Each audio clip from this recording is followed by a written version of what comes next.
तो भाई जैसे कि नए नए लैपटॉप्स लॉन्च होते जा रहे हैं और इंटेल कोर अल्ट्रा सीरीज आ चुकी है लैपटॉप्स के अंदर। थोड़े दिन पहले हमने एसुस की ज़ेनबुक सीरीज का रिव्यू करा था और वो भी अल्ट्रा सीरीज के प्रोसेसर के साथ थी। इंटेल ईवो वाली थी लेकिन थोड़ी एक्सपेंसिव साइड थी। तो कहा भाई साहब भैया हमारे कुछ ऐसा जुगाड़ दिखाओ जो हमारे बजट में आ जाए। एंड एसर की स्विफ्ट सीरीज हमारे पास आ चुकी है। एसर स्विफ्ट को 14 है जिसके अंदर हमारा को Intel Core Ultra series processor मिल जाएगा। थिन एंड लाइट लैपटॉप ये है, टच स्क्रीन के साथ ही आता है और भी भाई बहुत सारी चीजें जो सब हम इस वीडियो में कवर करेंगे। डब्बा खोल ले तो भाई यहाँ पे हमारे को कुछ इस तरीके का ब्राउन कलर का बॉक्स मिल जाएगा। इधर एसर स्विफ्ट सीरीज लिखा हुआ है, एमएस ऑफिस का स्टिकर हमारा इस तरफ लगा हुआ है और यहाँ पे जैसे हम डब्बा खोलेंगे यहाँ पे बीच में हमारे को लैपटॉप मिल जाएगा। थोड़ी बहुत यहाँ पे पुस्तकें मिल जाएंगी, सेटअप गाइड और एनवेलप टाइप का जिसका हमें कोई काम नहीं है। एंड यहाँ पे राइट साइड में हमारे को मिलती है पावर कॉर्ड और एक 100 वॉट का type C charger. And charger का साइज ज्यादा बड़ा नहीं है, आराम से कैरी करके घूम सकते हो और वैसे भी टाइप सी या पीडी वाला कोई भी फोन के चार्जर से भी लैपटॉप चल जाता है, कोई दिक्कत नहीं है। और भाई यहाँ पे जो लैपटॉप की लुक्स है वो बिल्कुल लास्ट ईयर वाली स्विफ्ट सीरीज को फॉलो करती है। एंड ये लैपटॉप हमारे को कंप्लीट एल्यूमिनियम बिल्ड में मिलता है। यहाँ पे टॉप लिड एल्यूमिनियम है, बॉटम एल्यूमिनियम है एंड टॉप लिड फ्लेक्स यहाँ पे हमारे को काफी माइनर सा मिलता है। बिल्ड क्वालिटी के मामले में अच्छा है और यहाँ पे लैपटॉप का हिंज हमारे को अच्छा मिलेगा। वेट डिस्ट्रीब्यूशन भी अच्छा है, एक हाथ से लिड आराम से ओपन हो जाती है। एंड यहाँ पे कीबोर्ड फ्लेक्स भी काफी माइनर सा है। एंड जो लैपटॉप का इंटीरियर है वो भी हमारे को एल्यूमिनियम का ही मिलता है और इंटीरियर में यहाँ पे हमारे को थोड़े बहुत स्टिकर्स मिल जाएंगे जैसे इंटेल ईवो हो गया और यहाँ पे डिस्प्ले स्विफ्ट को 14। और इस लैपटॉप की जो डिस्प्ले है वो मैक्सिमम 120 डिग्रीज तक पीछे तक चली जाती है और जैसे 90 डिग्री से थोड़ा सा ऊपर आप करोगे तो नीचे लैपटॉप के स्पेस यहाँ पे बन जाता है। कुछ इस तरीके से लैपटॉप ना उड़ जाता है जो वेंटिलेशन में काफी अच्छा रहता है। यहाँ पे नीचे हमारे को एयर इनटेक के वेंट्स मिल जाते हैं और जो इसके एग्जॉस्ट वेंट है वो हमारे को स्क्रीन के इस तरफ मिलते हैं। एंड बहुत लोगों के माइंड में डाउट रहता है कि भैया इस तरफ एग्जॉस्ट वेंट होंगे तो हमारी स्क्रीन पे लॉन्ग टर्म में इंपैक्ट आएगा या स्क्रीन खराब हो जाएगी। तो भाई कोई टेंशन लेने वाली जरूरत नहीं है, कंपनी R&D करके लैपटॉप बनाती है, कोई ऐसी दिक्कत आती नहीं है उसके अंदर। एंड अगर यहाँ पे स्क्रीन वॉबल की बात करते हैं तो भाई बहुत स्टेबल इंजन है। स्क्रीन वॉबल यहाँ पे हमारे को ना के बराबर मिलता है और जिस लैपटॉप की एजेस है ना वो हमारे को डायमंड कट वाली मिलती है। आप देख सकते हो जैसे थोड़ा ना शाइनी से एजेस है इसके। और जिस लैपटॉप का वेट है वो 1.35 kg है एंड अगर चार्जर भी इंक्लूड कर देते हैं तब भी 1.8 kg तक जाता है। और इस लैपटॉप की जो थिकनेस है वो 14.9 mm है, थिन एंड लाइट हिसाब किताब है, अंडर 2 kg वाला है जो टारगेट करता है स्टूडेंट्स को, वर्किंग प्रोफेशनल्स को और किन किन लोगों को किस किस काम में कैसे कैसे लैपटॉप टारगेट करता है उसके बारे में हम सारी चीजें डिटेल में कवर करेंगे। एंड अब बात कर लेते हैं थोड़ी तकनीकी। यहाँ पे जो प्रोसेसर इसके अंदर Intel Core ultra 5 125H processor हमारे को मिल जाएगा जो हमारा 14 कोर्स 18 थ्रेड्स वाला प्रोसेसर है। 4 P कोर्स हमारे को मिलेंगे, 8 E कोर्स मिलेंगे एंड 2 LPE कोर्स मिलेंगे जो लो पावर एफिशिएंसी कोर्स है। ये बैटरी बैकअप बढ़ाने के लिए डाले गए नए प्रोसेसर के अंदर। जैसे efficiency core low and task के लिए था, अब और भी ज्यादा लो एंड आप टास्क करोगे तो low power efficiency course assign हो जाएंगे जिसकी वजह से CPU पावर कम ड्रॉ करेगा और लॉन्ग टर्म में बैटरी बैकअप आपको बढ़िया मिलेगा। और इस लैपटॉप के अंदर हमारे को डेडिकेटेड GPU नहीं मिलेगा, थिन एंड लाइट लैपटॉप है, ऑन बोर्ड GPU मिलता है। इंटेल आर्क iGPU हो चुका है जो पहले Iris Xe था और इंटेल Iris Xe से काफी बढ़िया परफॉर्मेंस निकाल के देता है। परफॉर्मेंस की बात अभी करते हैं थोड़ी देर में। और यहाँ पे हमारे को 16 GB LPDDR5 रैम मिल जाएगी, 6400 मेगाहर्ट्ज क्लॉक स्पीड वाली एंड ये ऑनबोर्ड सोल्डर्ड रैम है, आप इसको अपग्रेड नहीं कर सकते। तो 16 GB में लैपटॉप मिलेगा, 16 में ही चलाना पड़ेगा। And 16 GB for thin and light laptop users is more than enough, मतलब कोई दिक्कत वाली बात ही नहीं है। और 512 GB की Gen 4 SSD हमारे को इसके अंदर मिलती है जिसकी रीड एंड राइट स्पीड आप देख सकते हो एवरेज Gen 4 वाली स्पीड मिलती है, एकदम फुल वाली भी नहीं है और एकदम Gen 3 वाली भी नहीं है। और यहाँ पे इस लैपटॉप के अंदर हमारे को 2 SSD के स्लॉट्स मिलते हैं जिसमें से एक ऑक्यूपाइड है, एक आपको फ्री मिलेगा। एंड पर स्लॉट 1 TB मैक्सिमम ये सपोर्ट करता है, अप टू 2 TB तक आप इस लैपटॉप को अपग्रेड कर सकते हो। और उससे ऊपर भी अगर आपको स्टोरेज चाहिए, मतलब डेटा स्टोर करना हो, मूवीज वगैरह स्टोर करनी है या डॉक्यूमेंट्स वगैरह स्टोर करने हैं तो इसके अंदर हमारे को माइक्रो SD कार्ड का स्लॉट भी मिलता है। 1 TB तक का माइक्रो SD कार्ड हमने चला के देखा, आराम से चल रहा था। एंड अच्छी स्पीड वाले माइक्रो SD कार्ड्स मार्केट में मिल जाते हैं, अब वो भी परचेज कर सकते हो अगर ज्यादा ही स्टोरेज की नीड है, मतलब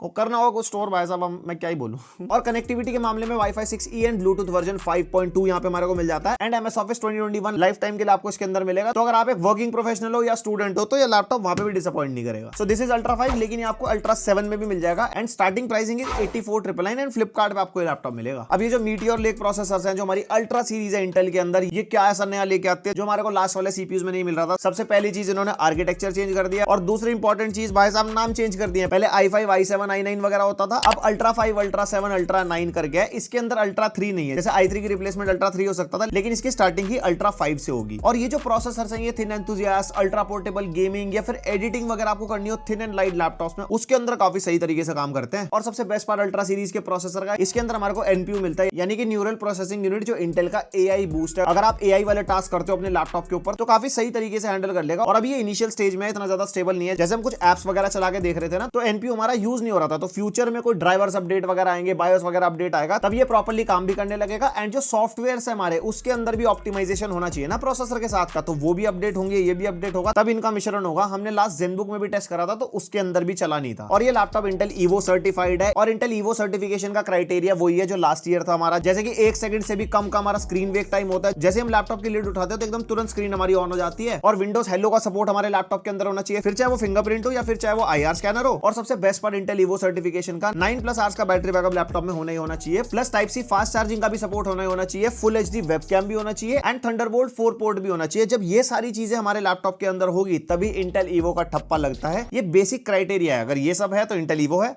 अगर इंटेल ईवो है तो ये सब भी है, समझ गया ना। एंड अब जरा बात कर लेते हैं परफॉर्मेंस की। सबसे पहले बेंचमार्क्स के नंबर। सिनेबेंच R23 के स्कोर्स आप देख सकते हो, 10,000 मल्टी कोर एंड 1600 के आसपास सिंगल कोर। सिनेबेंच 2024 का बेंचमार्क हमने निकाला, देन क्रॉसमार्क का बेंचमार्क हो गया जो डिफरेंट टास्क के नंबर्स दिखा देता है। एंड उसके बाद गीकबेंच 6 का बेंचमार्क आप देख सकते हो, काफी अच्छे खासे स्कोर्स निकाल के देगा भाई। और PC मार्क 10 में भी भाई 5800 के आसपास, जो कि अच्छे स्कोर्स हैं। तो ये जितने भी बेंचमार्क के स्कोर्स आपने देखे, सारे के सारे CPU इंटेंसिव बेंचमार्क है। जितना ज्यादा हमारे को नंबर मिलेगा, उतनी बेटर परफॉर्मेंस हमारी मशीनरी हमारे को निकाल के देगी। और अगर आपको बेंचमार्क वगैरह कंपेयर करने हो तो डिफरेंट लैपटॉप्स हम रिव्यू करते हैं, सारे बेंचमार्क्स आपको हमारी सारी वीडियोस में मिल जाएंगे। एंड अब बात कर लेते हैं ग्राउंड रियलिटी की कि भैया परफॉर्मेंस कैसी देगा लैपटॉप। हमने इसके अंदर वीडियो एडिटिंग करके देखी, पहले हम 4K वीडियो एडिटिंग करके देख रहे थे, तो सिंगल लेयर डबल लेयर तक तो ठीक है, लेकिन उससे ऊपर ये हैंडल नहीं कर पाता क्योंकि अल्ट्रा 5 वाला CPU है। शायद अल्ट्रा 7 के अंदर आप 4K वीडियो एडिटिंग कर पाओगे, लेकिन 1080p हमने इसके अंदर वीडियो एडिटिंग करके देखी भाई, मक्कन एक्सपीरियंस आ रहा था। मल्टी लेयर वाली एडिटिंग करनी हो, डिफरेंट टेक्स्ट फॉन्ट्स डालने हैं, इफेक्ट्स वगैरह डालने हैं, वो सब ये आराम से हैंडल कर पा रहा था। बस जो टाइमलाइन रेंडर होता है या फिर वीडियो एक्सपोर्ट करनी हो, वहां पे आपको थोड़ा ज्यादा टाइम महसूस होगा, क्योंकि डेडिकेटेड GPU नहीं है इसके अंदर। Intel arc GPU iGPU RAM sharing के साथ चलता है, तो काफी डिसेंट सी परफॉर्मेंस निकाल के देता है। डेडिकेटेड GPU वाली परफॉर्मेंस एक्सपेक्ट नहीं कर सकते आप, जैसे हमारे को गेमिंग लैपटॉप्स वगैरह मिलते हैं, लेकिन फिर वही बात है, वो हैवी हो जाते हैं लैपटॉप्स। ये पतला होकर भी अच्छी खासी परफॉर्मेंस निकाल के दे रहा है। जैसे हम मल्टीटास्किंग करके देख रहे थे, हमने बहुत सारी एप्लीकेशंस खोली और हमने ब्राउजर के अंदर बहुत सारे टैब्स खोले, एंड आप टास्क मैनेजर में देख सकते हो भाई रैम का कंजम्पशन कितना बढ़ चुका है, और लैपटॉप भाई लैग नहीं हो रहा, तब भी स्मूथली काम कर रहा था। तो यहाँ पे हमारा प्रोसेसर भी अच्छा है, प्लस 16 GB रैम है, तभी ये सारे टास्क स्मूथली अच्छे से हैंडल कर पा रहा है। उसके अलावा कोडिंग वगैरह आपको इस लैपटॉप में करनी है, वो भी आराम से हो जाएगी। म्यूजिक प्रोडक्शन वाले सॉफ्टवेयर चलाने हैं, वो भी ये ठीक ठाक चलवा देगा। फोटोशॉप हमने इसके अंदर चला के देखा, वो भी बढ़िया चल रहा था, तो फोटोशॉप इलस्ट्रेटर वगैरह चलाना, वो भी आराम से चल जाएगा। मेनली सवाल आता है 3D मॉडलिंग, आफ्टर इफेक्ट्स या फिर थोड़े GPU इंटेंसिव टास्क आपको करने हो, उसके लिए मैं लैपटॉप रेकमेंड नहीं करूंगा, क्योंकि इसका प्रोसेसर तो थिन एंड लाइट लैपटॉप के हिसाब से बढ़िया है, लेकिन इन सारे टास्क में हमारे को GPU ज्यादा चाहिए होता है, GPU इसके अंदर नहीं है। तो उसके लिए आप डेडिकेटेड गेमिंग लैपटॉप्स या हाई परफॉर्मिंग लैपटॉप्स के लिए जा सकते हो। ये डिफरेंट यूजर्स को टारगेट करता है, जैसे वर्किंग प्रोफेशनल हो गया, आपको डॉक्यूमेंट वाले काम करने हैं, मीटिंग्स वगैरह लेनी है, मल्टीटास्किंग करनी है, स्टूडेंट हो, अपना पढ़ाई लिखाई वाला मामला करना है, तो उस टाइप की ऑडियंस को ये लैपटॉप टारगेट करते हैं। और अगर इंटेल आर्क की परफॉर्मेंस का पूरा अंदाजा लगाना है, तो हमने कुछ गेम टेस्ट भी है इसके अंदर, और अच्छी तरीके से टेस्टिंग करिए अलग अलग गेम्स में, ये कहां स्टैंड करता है। आप गेम टेस्ट पे भी नजर डालो तो आपको परफॉर्मेंस का थोड़ा और अंदाजा हो जाएगा लैपटॉप की। और यहाँ पे हम सबसे पहले स्टार्ट कर रहे हैं वैलोरेंट से। 1200p रेजोल्यूशन जो हमारा लैपटॉप का नेटिव रेजोल्यूशन है, और यहाँ पे मीडियम सेटिंग्स पे टेस्ट कर रहे हैं, और 1200p पे मीडियम सेटिंग्स पे iGPU वाला लैपटॉप है, तब भी हमारे को 190-200 एवरेज फ्रेम्स मिल रहा है, जो कि भाई काफी सही है। उसके बाद हम टेस्ट कर रहे हैं CS2 सेटिंग्स को रखा है यहाँ पे लो एक तरफ, और एक तरफ रखा है मीडियम पे। मैंने कहा दोनों तरीके से टेस्ट कर देते हैं। और रेजोल्यूशन नेटिव ही रखा है, और यहाँ पे लो सेटिंग्स पे हमारे को एवरेज 100 FPS मिल रहा है, और मीडियम सेटिंग्स पे हमारे को 70+ फ्रेम रेट मिल रहा है, जो कि भाई बहुत सही है। अभी हमने रिसेंटली लॉक रिव्यू किया था, जिसके अंदर आर्क GPU था, उसके अंदर भी इतने फ्रेम रेट नहीं आ रहे थे, जो कि डेडिकेटेड GPU वाला लैपटॉप है, और ये तो फिर भी iGPU वाला है। और उसके बाद टेस्ट कर रहे हैं GTA 5, यहाँ पे 1200p रेजोल्यूशन रखा है, और सेटिंग्स वेरी हाई और नॉर्मल का मिक्सचर है हमारा, एंड उसके अंदर भी आराम से हमारे को 55-60 FPS के आसपास हमारे को मिल रहा है। और अगर ज्यादा आपको फ्रेम रेट चाहिए तो रेजोल्यूशन थोड़ा कम कर सकते हो, और सेटिंग्स को थोड़ा कम कर सकते हो। 100 फ्रेम रेट तक तो ये वाले गेम में भी ये निकाल देगा। उसके बाद मैंने सोचा RDR2 टेस्ट करके देखते हैं। फेवर परफॉर्मेंस हमने यहाँ पे रखा है, यानी कि बिल्कुल लोएस्ट सेटिंग, लोएस्ट सब कुछ है हमारा। FSR एक तरफ ऑफ है, और एक तरफ रखा है हमने FSR को क्वालिटी पे, और यहाँ पे हमारे को 30-35 एवरेज FPS मिल रहा है, और FSR लगाने के बाद भी कोई ऐसा जंप नहीं मिला हमारे को, तो लगभग सेम सी परफॉर्मेंस है। और बाकी CPU के टेम्परेचर आप देख सकते हो, 30-35-40 वॉट तक पावर ड्रॉ कर रहा है भाई। ये इतने थिन एंड लाइट लैपटॉप में इतने पावरफुल CPUs आ चुके हैं। और उसके बाद भी जो हमारे CPU टेम्परेचर्स है ना, वो 80 डिग्रीज तक जा रहे हैं। देखो थिन एंड लाइट लैपटॉप है, तो थोड़ा बहुत तो देखो आपको हीटिंग वगैरह मिलेगी। उसके बाद मैंने सोचा चलो साइबरपंक टेस्ट करके देख लेते हैं। लो टू मीडियम सेटिंग्स पे टेस्ट कर रहे हैं, एंड यहाँ पे 1200p रेजोल्यूशन है, और उसके बाद हमारे को 25-30 FPS मिल रहे हैं। मतलब एक थिन एंड लाइट लैपटॉप में आप सोच पा रहे हो साइबरपंक चल रहा है। उसके बाद हमने ना आप स्केलिंग चेक करी, यहाँ पे इंटेल की XeSS मिलती है, जिसको हमने क्वालिटी पे रखा है, और FSR 2.1 का भी सपोर्ट मिलता है, उसको भी हमने क्वालिटी पे रखा है। बाकी सारी सेटिंग्स हमारी बिल्कुल सेम है, और यहाँ पे हमारे FPS भी सेम ही आ रहे हैं, 30-35 FPS के आसपास यहाँ पे हमारे को मिल रहा है दोनों सिनारियोस में। तो अपस्केलिंग के मामले में लगभग सेम सी परफॉर्मेंस निकाल के दिया। देखो एक गेमिंग लैपटॉप तो है नहीं, तो गेमिंग की परफॉर्मेंस का अंदाजा मैंने आपको दिखा दिया कि किस लेवल तक की गेमिंग करवा सकता है। अगर कभी आपका गेम खेलने का मन बने तो मेरा मानना है कि 720p to 1080p lowest setting पे आप इसके ऊपर गेम्स वगैरह एंजॉय कर सकते हो, अगर कभी आपका मन बनता है। मतलब IGP वाले लैपटॉप अब इतने पावरफुल हो चुके हैं कि गेमिंग को वो हैंडल कर सकते हैं, तो मेन मोटिव ये था गेमिंग दिखाने का। और भाई इस लैपटॉप की डिस्प्ले मतलब मेरे आज तक के करियर की पहली ऐसी डिस्प्ले है जो एंटी ग्लेयर वाली है और फुल टच डिस्प्ले है, वरना टच वाली डिस्प्ले हमारे को ग्लॉसी पैनल में ही मिलती है। पहले डिस्प्ले की स्पेसिफिकेशन सुन लो, यहाँ पे 14 इंचेस की IPS एंटी ग्लेयर डिस्प्ले हमारे को मिलेगी और ये हमारी फुल टच वाली डिस्प्ले है। WUXGA पैनल है, यानी कि 1200p रेजोल्यूशन हमारे को मिलेगा। 16:10 वाली डिस्प्ले हमारे को यहाँ पे मिलती है और जो डिस्प्ले का कलर गैमेट है वो भी हमारे को अच्छा मिलता है। 99% sRGB, 74% Adobe RGB, 76% P3 and 70% NTSC हमारे को इसके अंदर मिलती है। और जो पीक ब्राइटनेस है भाई 400 प्लस निट्स की ब्राइटनेस निकल के आई, तो अगर आपको इंडोर यूज करना कोई दिक्कत नहीं है, इवन आउटडोर में आप यूज करते हो, एक तो एंटी ग्लेयर पैनल है, रिफ्लेक्शन का कोई सीन नहीं है, प्लस ब्राइटनेस अच्छी है, तो आउटडोर कंडीशंस में भी काफी यूजेबल डिस्प्ले की रहती है। एंड इसके डिस्प्ले में 10 पॉइंट मल्टी टच का सपोर्ट हमारे को यहाँ पे मिलेगा, तो आपको एक दो या ज्यादा उंगलियां यूज करनी हो डिस्प्ले पे, कुछ भी करना मान लो तो आप इस पे कर सकते हो, लेकिन कोई भी स्टाइलस का सपोर्ट नहीं है इसके साथ। तो अगर आपको इसकी डिस्प्ले पे कलर ग्रेडिंग वाले टास्क करने हैं, फोटोज या वीडियोस में कलर ग्रेडिंग करनी है, तो वो आप इस पे आराम से कर सकते हो। प्लस आप मल्टीमीडिया कंटेंट वगैरह देखोगे तो डिस्प्ले के कलर्स अच्छे होने की वजह से यहाँ पे कंटेंट देखने में मजा भी आता है। और ये लैपटॉप हमारा 110-120 डिग्रीज तक ही पीछे तक जाता है, तो ऐसे ना 180 डिग्रीज तक या 360 डिग्रीज वाला लैपटॉप होता तो इसकी टच स्क्रीन थोड़ी ज्यादा प्रैक्टिकल होती। चल तो अभी भी ऐसे जाते हैं, मान लो आप कीबोर्ड यूज नहीं कर रहे हो, कुछ इस तरीके से लैपटॉप आपके सामने पड़ा है, आपको पेज वगैरह स्क्रॉल करने हैं, कुछ चीजों के ऊपर टैप करना है, क्लिक करना है, कुछ भी है, काम आ जाती है, बट इतनी ज्यादा प्रैक्टिकल नहीं है जितनी 180 डिग्रीज या 360 डिग्रीज पे होती है। और इसकी डिस्प्ले हमारे को ब्लू लाइट शील्ड का सपोर्ट भी मिलता है, यानी कि ब्लू लाइट को काफी हद तक कट कर देती है। आप लंबे टाइम तक लैपटॉप यूज कर रहे हो, रातों घंटों काम करते हो, तो आपकी आंखों पर जोर नहीं पड़ेगा।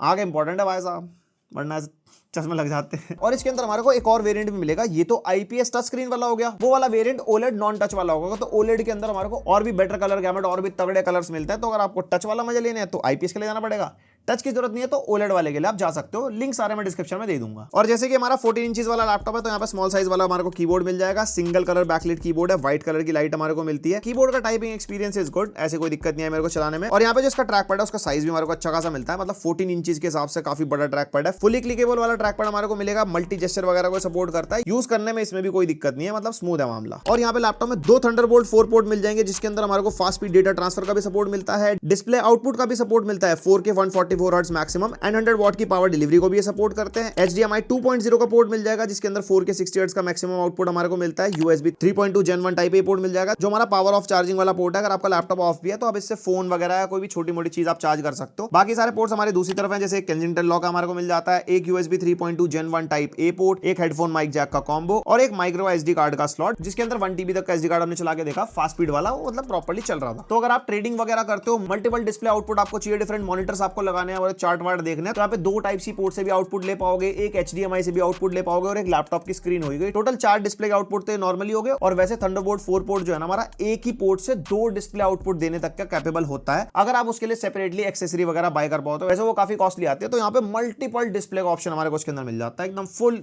हर्षद मेहता वाइज वाइज आप डिस्प्ले सामने। तो यहाँ पे ना स्पीकर्स हमारे को इनिशियली ज्यादा लाउड नहीं मिलते, लेकिन इसके अंदर ना DTS ऑडियो प्रोसेसिंग की ऐप मिल जाएगी लैपटॉप के अंदर। इसके अंदर अगर आप कस्टम ऑडियो के अंदर जाओगे ना और इस सेटिंग्स आइकन पे प्रेस करोगे तो यहाँ पे 3 ऑप्शन हमारे को मिलते हैं, treble, enhance, vocal boost and bass boost. ये तीनों ऑप्शन आप ऑन कर दोगे ना तो उसके बाद साउंड क्वालिटी अच्छी खासी इंप्रूव हो जाती है। और ये इसका वेबकैम टेस्ट है एंड माइक भी लैपटॉप का यूज हो रहा है। 1440p वेबकैम इसके अंदर मिलता है हमारे को। आई थिंक ये शायद हमारे चैनल का पहला लैपटॉप है जिसके अंदर 1440p वेबकैम है। और वेबकैम की क्वालिटी आप देखो क्या जबरदस्त निकल के आ रही है। लाइट कंट्रोल वगैरह भी अच्छा मिलता है, कोई भी ओवर एक्सपोजर वगैरह नहीं हो रहा। और बाकी क्वालिटी आपको कैसे लगी माइक की और वेबकैम की, मेरे को कमेंट में फटाफट बता दो। और इसके कैमरा के अंदर हमारे को फोकस बढ़िया मिलता है, जैसे भी फेस पे फोकस है, अगर मैं इसको पीछे की तरफ फोकस करूंगा ना तो ये लाइटिंग को भी एडजस्ट कर लेता है। अब जैसे मेरे मुंह पे फोकस है तो यहाँ पे लाइटिंग हमारी एडजस्ट हो गई है। और यहाँ पे साइड में हमारे को विंडो स्टूडियो इफेक्ट्स मिल जाएंगे, जैसे यहाँ पे हमारे को ऑटो फ्रेमिंग मिल जाएगा, यहाँ पे थोड़ा सा क्रॉप हमारे को मिल जाता है। और जैसे मैं मूवमेंट करूंगा इसका कैमरा मेरे हिसाब से एकदम फुल ऐसे ट्रैकिंग चल रही है यहाँ पे।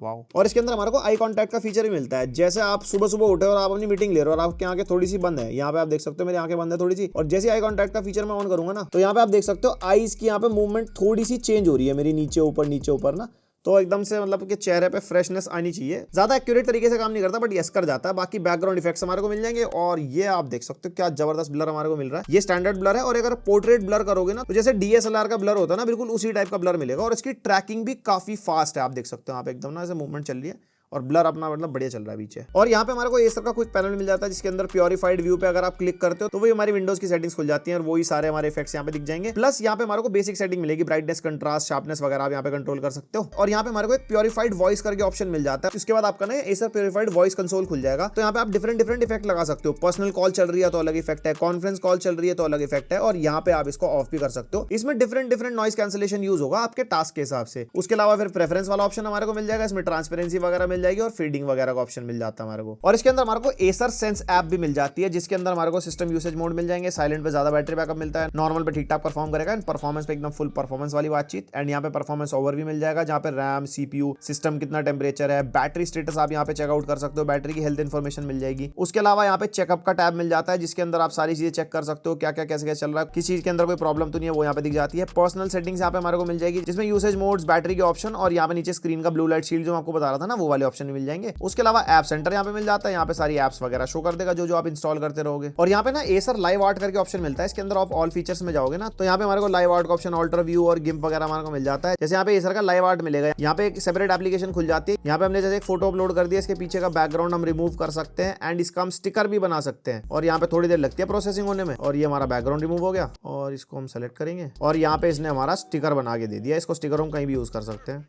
वाह, कितना वाहियात लग रहा है ये। उसके अलावा एसर अल्ट्रा व्यू हमारे को यहाँ पे मिलता है जिसके अंदर हम 3D वॉलपेपर्स यहाँ पे लगा सकते हैं। फॉर एग्जांपल ये वाला वॉलपेपर हम चूज करेंगे। जैसे हमने ये वाला वॉलपेपर सेलेक्ट कर दिया और जैसे हम अपना कर्सर मूव कर रहे हैं ना, और यहाँ पे वॉलपेपर भी 3D में मूव हो रहा है जो बहुत बढ़िया लगता है। अभी इसके अंदर कुछ लिमिटेड वॉलपेपर्स हैं, आप अपनी इमेज भी लगा सकते हो और बाद में और भी इसके अंदर अपडेट होंगे। और इसके अंदर हमारे को गिम्प भी दे रखा है जो हमारा open source AI based graphics editor है। मतलब फोटो वगैरह कुछ भी आपको एडिट करना हो, यहाँ पे जैसे ट्राई करेंगे ना तो सीधा ही वेबसाइट के ऊपर ही ले जाता है हमारे को। और यहाँ से आप इसको इंस्टॉल भी कर सकते हो। लेकिन अभी मैं जैसे बता था ना, अभी इतना ऑप्टिमाइज नहीं है जिसके NPU वगैरह यूज कर पाए इंटेल के ना। और बाकी प्योरीफाइड व्यू और माइक का मैं आपको बता ही चुका हूं। और इस लैपटॉप के अंदर हमारे को 65 वॉट आवर की बैटरी मिलती है। और जैसे कि इंटेल ईवो सर्टिफाइड है तो 9+ आवर्स का बैटरी बैकअप आपको आराम से मिल जाएगा। बट उसके अंदर भी कंडीशंस होती है कि आप लैपटॉप को कैसे यूज कर रहे हो। जैसे एसर का कहना है कि 12.5 आवर्स का बैटरी बैकअप इसके अंदर मिल जाएगा। लेकिन 12.5 आवर्स कैसे मिलेगा? अगर आप मल्टीमीडिया वाले टास्क करते हो, बैटरी सेवर मोड पे यूज करते हो। हमने इसको परफॉर्मेंस मोड पे यूज किया था, मल्टीटास्किंग करी, डिफरेंट एप्लीकेशंस खोली, मल्टीमीडिया वाले टास्क भी करे, इसके अंदर स्पीकर वगैरह भी यूज हो रहा था। स्क्रीन ब्राइटनेस 50% के आसपास थी, कीबोर्ड बैकलाइट ऑफ थी। तो हमारे को 7 to 8 आवर्स का बैटरी बैकअप मिल गया। बाकी आप यूसेज सिनेरियो चेंज करोगे तो आपको 7 आवर्स, 8 आवर्स, 9 आवर्स, 10 आवर्स, मतलब कितना भी आप निकाल सकते हो डिपेंडिंग अपॉन योर टास्क। तो ये था इसका पूरा रिव्यू एसर स्विफ्ट गो 14